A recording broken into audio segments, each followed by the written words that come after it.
cada día de nuestra vida está el desierto de la tarea cotidiana, con sus tentaciones, con sus luchas. Recordemos que la Cuaresma 40 tiene como primer referente los 40 días de Jesús en el desierto.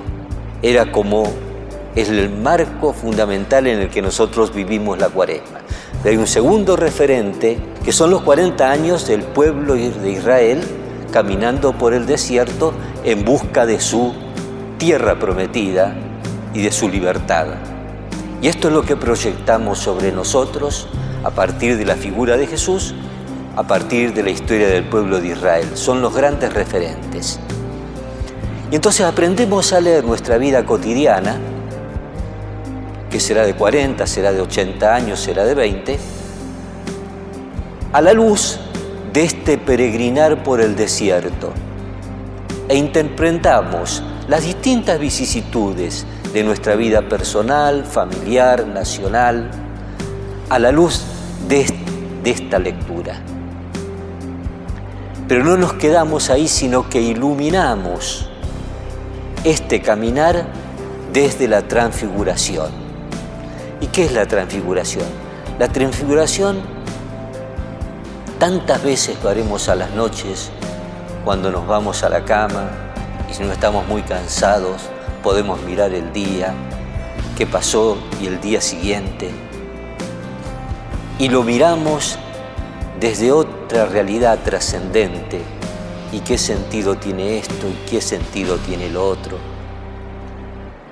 Desgraciadamente, en el ritmo de nuestra cultura, ese espacio de la montaña, la transfiguración, que hace la lectura desde Dios, desde otros valores de lo que he tenido que vivir, de lo que tengo que vivir, va siendo tapado por cómo distraerse antes de dormirse. Entonces la televisión, esto, lo otro, hace que esos espacios de oración, de visión sobrenatural de lo que vivimos, van desapareciendo. Entonces el primer mensaje, la primera pregunta que nos hacemos todos es: ¿cómo resguardo yo ese espacio donde busco el sentido de lo que me toca vivir, de lo que nos toca vivir?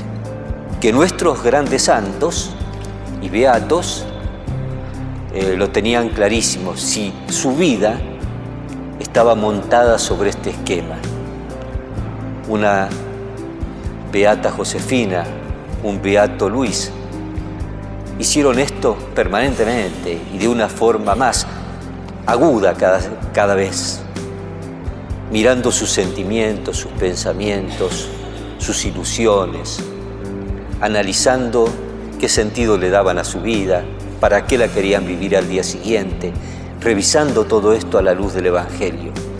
Y esto es lo que le pedimos al Señor, que todos nosotros podamos ir aprendiendo a hacer.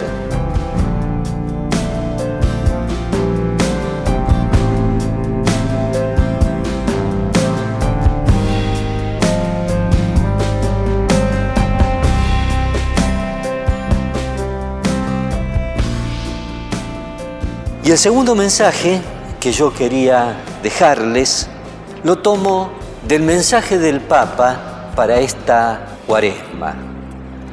¿Cómo anda esto de mirar al otro?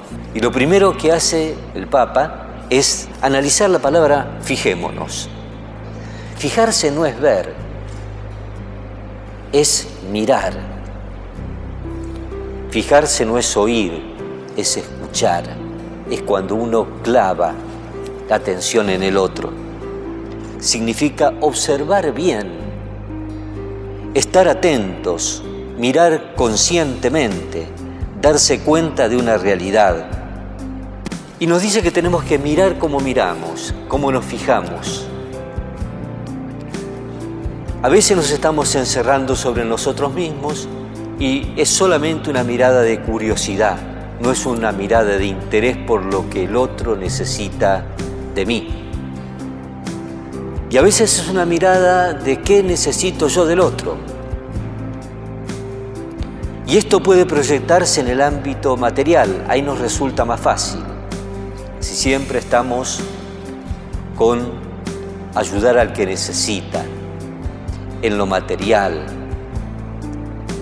Pero el siguiente punto, el Papa vuelve a plantear el tema del bien espiritual del otro, lo que el Evangelio plantea como la corrección, el deber de corrección fraterna, la responsabilidad que los unos tenemos sobre los otros en la corrección fraterna, que muchas veces la descartamos porque ¿para qué me voy a enemistar?